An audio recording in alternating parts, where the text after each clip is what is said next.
बिस्मिल्लाहिर्रहमानिर्रहीम, अस्सलाम वालेकुम। जी उठा पाकिस्तान में नुसरत हारिस एंड टीम आपको खुश आमदीद कहते हैं।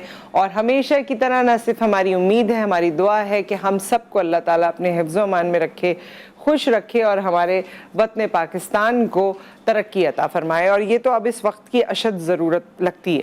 बहरहाल हम एक ख़बर से शुरुआत आज करने जा रहे हैं, और वो ख़बर जिसके बारे में पिछले दिनों भी मैंने आपको बताया, और बहुत सारी चीज़ें जो इंटरनेशनल लेवल पर हो रही होती हैं उससे बहुत कुछ सीखा भी जा सकता है। मुझे अच्छा लगता है, मैं तो काफ़ी चीज़ें वो आख़ज़ करती हूँ जो हम आगे अपनी ज़िंदगियों का हिस्सा बनाएं, अपनी लर्निंग का हिस्सा बनाएं। एक ट्रायल हुआ, एक केस हुआ जिसमें जॉनी डेप और एम्बर हर्ड को आपने सुना। दोनों बड़े फेमस स्टार्स हैं, लेकिन जॉनी डेप ऑब्वियसली एक सुपरस्टार की हैसियत रखते हैं। एम्बर हर्ड को लोगों ने एक्वामैन के बाद ज़्यादा पसंद किया था, और कुछ उनके प्रोजेक्ट्स ऐसे थे जिसके बाद ज़्यादा उनको पसंद किया गया। खैर, दोनों की शादी थी, शादीशुदा ज़िंदगी के बाद वो डिफेमेशन और बाकी तमाम चीज़ें जो हैं, जो लोग फॉलो कर रहे थे उन्होंने देखा भी होगा, मैं उसकी डिटेल में नहीं जाऊँगी। लेकिन सोशल मीडिया पर भरमार है, और बल्कि at this part of the world, Pakistan में भी लोगों ने प्ले कार्ड्स मैंने देखा है कि सोशल मीडिया पर उठाए हुए हैं, और कॉन्ग्रेचुलेशंस जॉनी कह रहे हैं। और जॉनी जो हैं, जॉनी डेप जिनको आप इस वक्त स्क्रीन पे देख रहे हैं, वो इस केस को जीत चुके हैं, जो कि डोमेस्टिक वायलेंस का था, डिफेमेशन का था, जो एम्बर हर्ड उनकी फॉर्मर वाइफ ने उन पे किया था। वैसे ही ड्यूरिंग द ट्रायल, क्योंकि ये वो ट्रायल था जिसमें मीडिया पर टेलीकास्ट हो रहा था, ये हाई प्रोफाइल ट्रायल जो मीडिया पर टेलीकास्ट हो रहा था, और इसमें जब भी मैं इसको देखती थी तो इसमें हर अटायर से लेकर हर चीज़ का ख्याल रखा जाता था। बस एक चीज़ नहीं दिखाई जाती थी कि जूरी कौन है। जज आपको नजर आते थे लेकिन जूरी नजर नहीं आती थी। बहरहाल तो वो जब आर्ग्यूमेंट्स सारे डेवलप होते रहे और ये पूरी स्टोरी डेवलप होती गई, तो आर्ग्यूमेंट्स के बाद समझ में आया, उसी वक्त ही समझ में आता जा रहा था कि जॉनी डेप सच बोल रहे हैं और एम्बर हर्ड उतना सच नहीं बोल रही है। तो बहरहाल everybody is happy about the decision. अब आगे क्या होगा? आज किसी ने बड़ा ही मज़ेदार एक सोशल मीडिया पे मैंने देखा, एक दोस्त ने लगाया था, अपनी पोस्ट लगाई थी कि एम्बर हर्ड का और उनके लॉयर्स का बहुत बहुत शुक्रिया कि उन्होंने जॉनी डेप के प्रोफेशनल करियर में और उनकी पॉपुलैरिटी में मज़ीद इजाफा किया।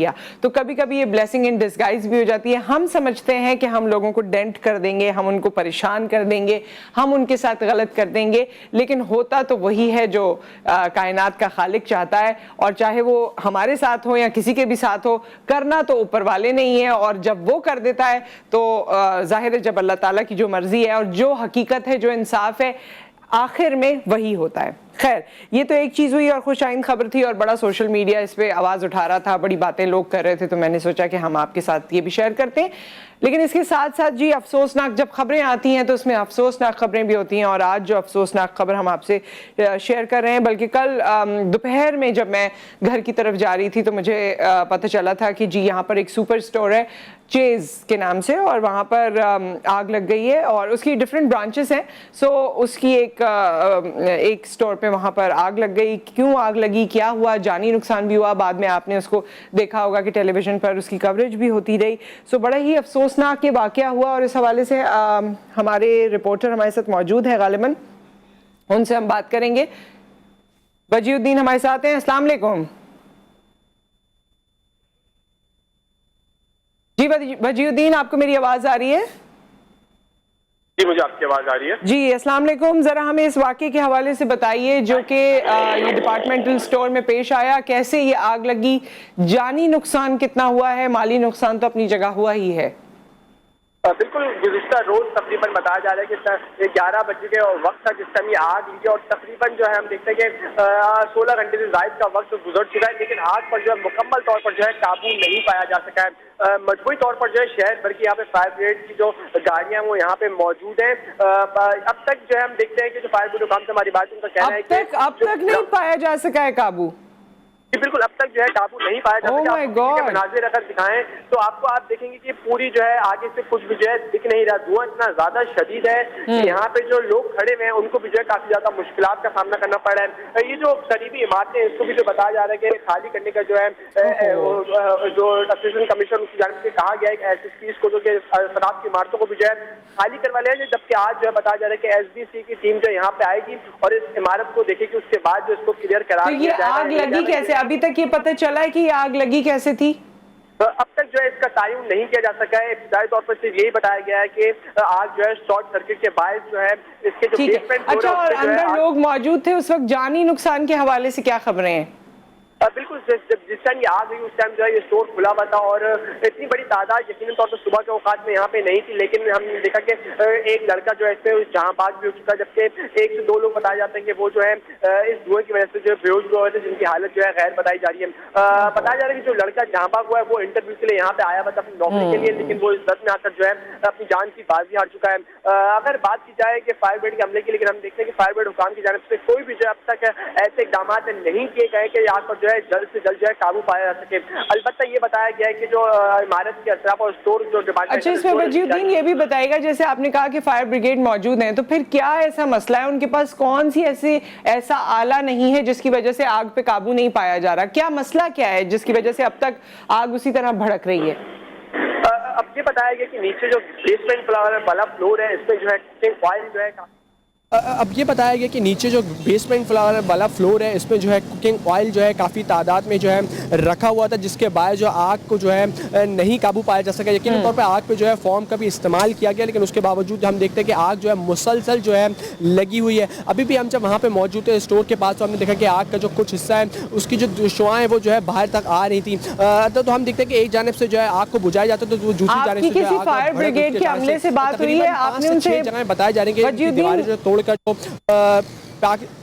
जी वजीउद्दीन, मैं ये जानना चाहती हूँ, आपकी किसी फायर ब्रिगेड के अमले से बात हुई है? उनकी जो गाड़ियां वहां मौजूद थी और जिस तरह से वो उस आग बुझाने के लिए जो भी उनके पास चीजें मौजूद थी उसका इस्तेमाल कर रहे थे, तो क्या उनके पास, मेरा सवाल फिर आपसे वही है अगर मैंने मिस आउट किया हो तो, कि क्या उनके पास नहीं था जिसकी वजह से इतने घंटे गुजरने के बावजूद भी आग पे काबू नहीं पाया जा सका?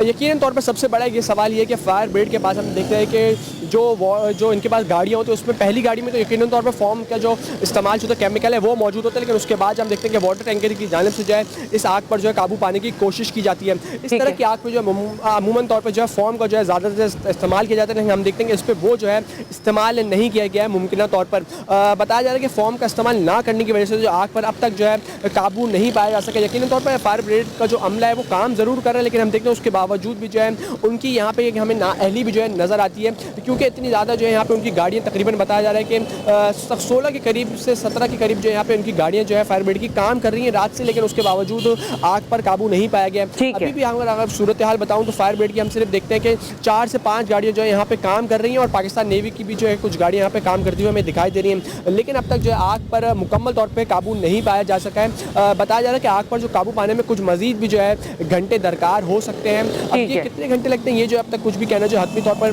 नहीं होगा, लेकिन बताया जा रहा है कि जब मुकम्मल तौर पर आग पर काबू पा लिया जाएगा उसके बाद कूलिंग का अमल किया जाएगा और उसके बाद तयन किया जाएगा कि आग किस वजह से लगी। ठीक है, बहुत बहुत शुक्रिया वजीउद्दीन इस तमाम अपडेट के लिए। अल्लाह करे कि ये आग पर जल्द काबू पा लिया जाए और जिस तरह से जानी नुकसान हुआ और ख़ुसूसी तौर पे वो बच्चा जो कि अपनी जॉब के लिए गया था, जॉब इंटरव्यू के लिए, और फिर वापस ना लौट सका, तो उसके लवाहिकीन को हम अपने इस फोरम की जानिब से बहुत कंडोलेंस पेश करते हैं। अल्लाह ताला उसकी मग़फ़िरत फरमाए और आप सबको सब्र जमील अता फरमाए, और बाकी भी जितने लोग इसमें ज़ख्मी हुए हैं या हादसे का हिस्सा हुए हैं, हमारी कंडोलेंसेस और हमारी तमाम दुआएँ और नेक तमन्नाएँ आपके साथ हैं। एक ब्रेक आ गया, ब्रेक के बाद हम वापस आते हैं तो हम फ़ीमेल हार्मोन पर बात करेंगे जिसकी वजह से जिस्मानी और जहनी इशूज़ ख़वातीन को लाहक हो जाते हैं। आप चाहें तो आप इस पर कॉल करके डॉक्टर साहिबा से सवालात भी कर सकते हैं आफ्टर द ब्रेक।